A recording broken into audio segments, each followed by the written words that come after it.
जय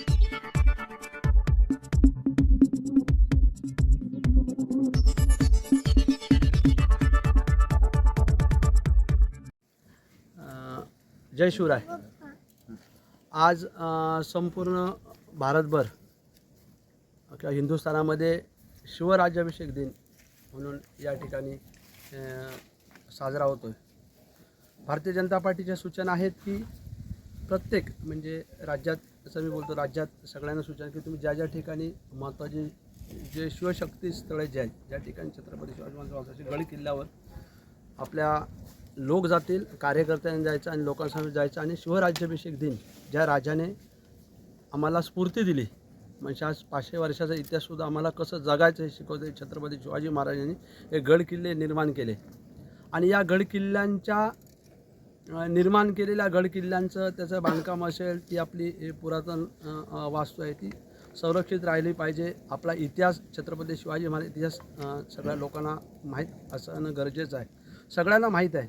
परंतु भारतीय जनता पार्टीची अशी इच्छा आहे की जे गड किल्ले ज्या ठिकाणी आहेत त्या ठिकाणी आपल्या भारतीय जनता पार्टीच्या कार्यकर्त्यातल्या लोकांसमवेत जायला पाहिजे आणि जे अशा ठिकाणी गड किल्ल्याच्या शिवराज्याभिषेक दिन त्या ठिकाणी तुम्ही त्या गड किल्ल्यावर जाऊन त्याचं महत्त्व किती आहे हे जर तुम्ही गेलात तर हळूहळू टप्प्याटप्प्याने कळेल। आम्ही सत्तेत असलेली मंडळ आहोत, त्याच्यामुळे आम्हालाही हे माहिती आहे की या ठिकाणी गड किल्ल्याचं महत्त्व आहे। परंतु हे जरी असलं तरी आता आमच्या सन्माननीय सरपंच मॅडम या ठिकाणी आहेत, आमचे सगळेच प्रमुख लोक आहेत, आमचे सगळे पंचायत समिती सदस्य आहेत, जिल्हा परिषद पण होते आता आणि सगळे आपले प्रमुख कार्यकर्ते आहेत, आमचे बाबा अंगणे सारखे आमचे ज्येष्ठ कार्यकर्ते, आमचे सावंतमध्ये सगळीच आहे। म्हणजे आता मी सगळ्यांचे परोळेकर आहेत, महेंद्र चव्हाण, आमचे सगळे पंचायत समिती सदस्य आहेत। आमचा एकच उद्देश आहे की ह्या ठिकाणी आपल्याला माहिती असेल की सिंधुदुर्ग किल्ला हा तर फार मोठा आहे, आपला नावच आहे त्या जिल्ह्याचं। त्यानंतर राजकोटसारखा किल्ला सन्माननीय चव्हाण साहेबांनी जो दुर्लक्षित थोडा झालेला होता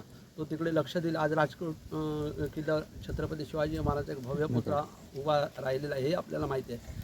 आज अगदी 15 दिवसापूर्वी स्वतः सन्माननीय सांस्कृतिक मंत्री आशिषजी शेलार साहेब हे प्रत्येक किल्ल्यावर जाण्याचा प्रयत्न करत आहेत। भगवानगड किल्ल्यावर येऊन गेले, भरतगड येऊन गेले, भविष्यात सिद्धगडवर ते सुद्धा येतील। त्या सगळ्या आमचं सगळ्यांचं म्हणणं आहे की हा सिद्धगड सारखा सुद्धा किल्ला हा थोडा दुर्लक्षित राहिला तर तो हा डेव्हलपमेंट झाली, विकासाच्या दृष्टीने झाला तर एखादा किल्ला किंवा एखादी पुरातन वास्तू जेव्हा खऱ्या अर्थाने डेव्हलपमेंट किंवा विकासात्मक दिशा ठरवते त्यावेळी काय होते, आजूबाजूच्या गावाला म्हणजे ओळीये गाव असेल, ओळीये गाव निश्चित होईल, पण ओळीच्या आजूबाजूचे सगळे पंचक्रोशीतले गावसुद्धा एक विकासाच्या दृष्टीने चांगली वाटचाल करते। या शुद्ध हेतूने आपण या ठिकाणी आलेलो आहोत। परंतु मी गेले 2-3 महिन्यापूर्वी मी सगळं ऐकलं होतं, या सरपंच मॅडम आहेत, म्हणजे या सरपंच मॅडम आणि सगळ्यांनी की अतिशय पोटतिडकीने ह्या किल्ल्याच्या ज्या काही दुरावस्थेबद्दल की आपल्या सावंत सगळे ती थोडी त्यांना आपुलकी, खरं म्हणजे काय, त्यांची जागा असेल मला माहीत नाही की कोणाची नाही, परंतु त्यांचं म्हणणं की सरपंच म्हणून किंवा गावातल्या लोकांचं म्हणणं की हा थोडा दुर्लक्षित राहिलेला किल्ला कुठेतरी सुरक्षित राहिला पाहिजे आणि ह्या किल्ल्याच्या माध्यमातून गावाचा विकास व्हायला पाहिजे। आम्ही प्रयत्न करू। या जिल्ह्याचे पालकमंत्री नेते जे राणेसाहेब असतील, आमचे नेते आदरणीय राणेसाहेब असतील, माननीय आपले निलेशजी राणे असतील आमदार, आणि सगळे सन्माननीय शेलार साहेब असतील आणि मान्य रवींद्र चव्हाण साहेब असतील, आमचे जिल्हा प्रमुख प्रभाकर सावंत असतील, या सगळ्यांच्या कानाला आपण या सगळ्या गोष्टी घालणार आहोत। परंतु हा किल्ला ही आपली पुरातन वास्तू ही ढासळता कामा नये, ह्याचं कुठेतरी जतन व्हायला पाहिजे। ह्या दृष्टीने जे कामाला करता येईल ते आम्ही निश्चित करणार आहोत।